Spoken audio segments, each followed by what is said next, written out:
My name is Dinesh Palipana. I am a doctor. As a doctor, I work at the Gold Coast University Hospital in the emergency department. It is the busiest emergency department in Australia. I am a lawyer and I do some work with the Disability Royal Commission, which is essentially a body in Australia that's investigating issues that people with disabilities have to eventually make a recommendation to the government. I work as a researcher in spinal cord injury. We have a spinal cord injury research lab, and our goal is to create therapies that restore function in people who experience paralysis. And I do a range of other work in disability, which includes working with the Gold Coast Titans rugby league team, the International Rugby League. I do some work around disability as well, and a range of other activities. So there are a few different things that I do in relation to that. And I also work with the Australian Human Rights Commission on making sure that, well, at least encouraging more inclusive employment across the country. So there's so many interesting projects and so much interesting work happening in this area. And it is really exciting to be building a more inclusive country.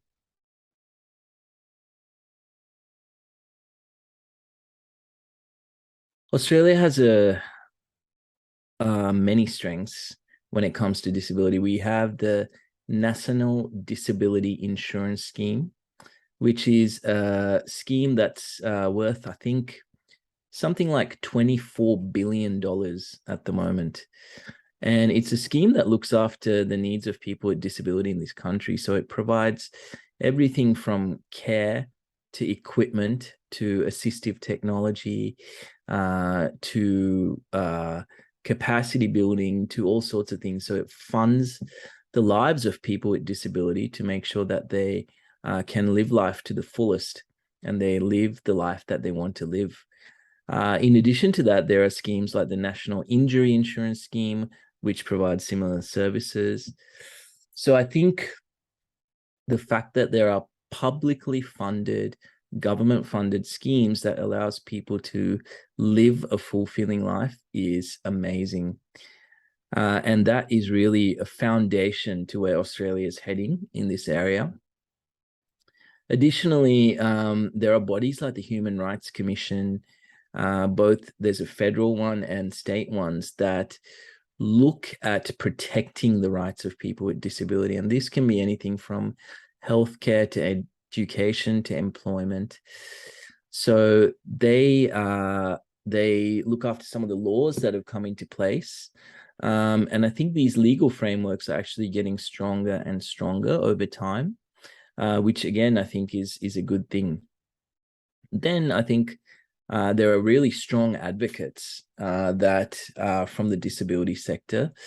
For example, I had the huge privilege of becoming the Queensland Australian of the Year for 2021, which was for work around disability, and it gave me an incredible platform to talk about this kind of work. And similarly, the 2022 Australian of the Year is Dylan Alcott, who also has a disability, and he has been a fierce advocate. So there are advocates around the country that have a voice and that are vocal, and they are given platforms like the media and say the Disability Royal Commission and the Human Rights Commission and all this other work that we do to speak out about this topic. So I think there are a bunch of good things that makes this a great place for people with disability.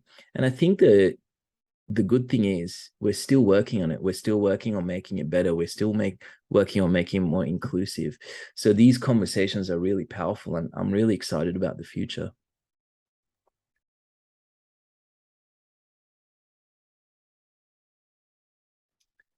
Absolutely. I think the Sri Lankan, we have, Australia and Sri Lanka have a very good relationship. There are many Australians who are Sri Lankan expats. And I think there are a lot of shared values as well. Sri Lanka has a public health system, and a public education system. So it has the belief that everyone should be able to access these basic human rights. And disability is no different. I think Sri Lanka has the value set to make all this happen. I think the challenge is obviously resources. You know, Australia is an economic powerhouse, and it is a strong economy globally.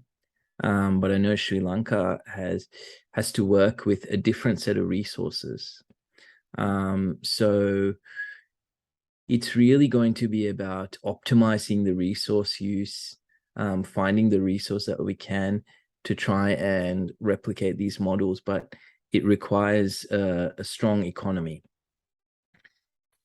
But at the same time, I know that around the world, there are lots of people that are interested in disability work. And one of the people, for example, today I was talking to an amazing Australian icon. He was a Paralympian. He's a disability advocate. His name is Kurt Fernley. And Kurt has built a school in Nairobi for kids with disabilities to get through education. And he supports that wholeheartedly. So there might be models like that and relationships like that where we can support Sri Lanka and support Sri Lankan children and adults with disabilities to seek a better life as well.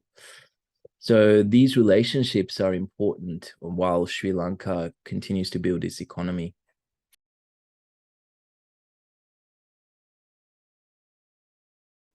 I think that's a really good question.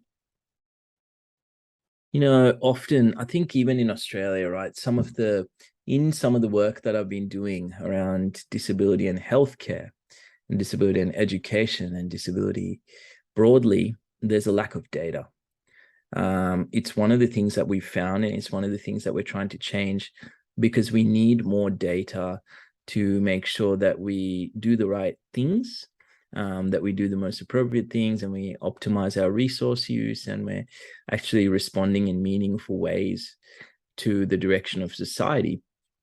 But even in Australia, this data is hard to find, and sometimes we're not actually collecting this data. For spinal cord injury, for example, which is what I have a spinal cord injury that has caused paralysis. We're not collecting data specific to spinal cord injury nationally in this country yet.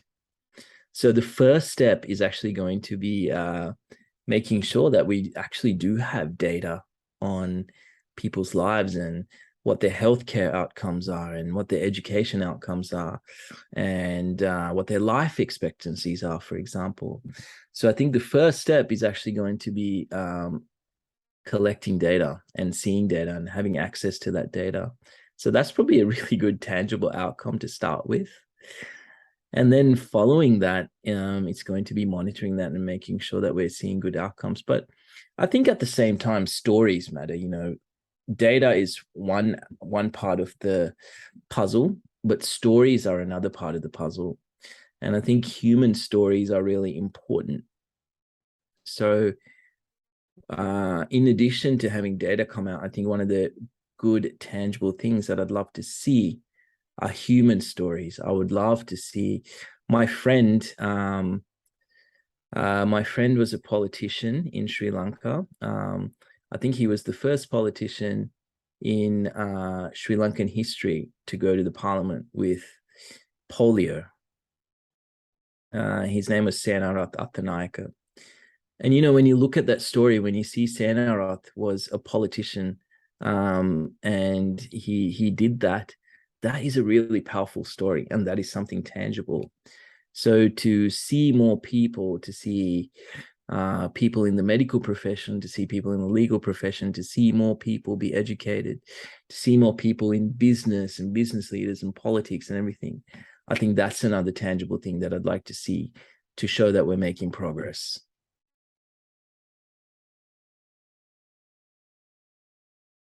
There are many Sri Lankan expats in Australia.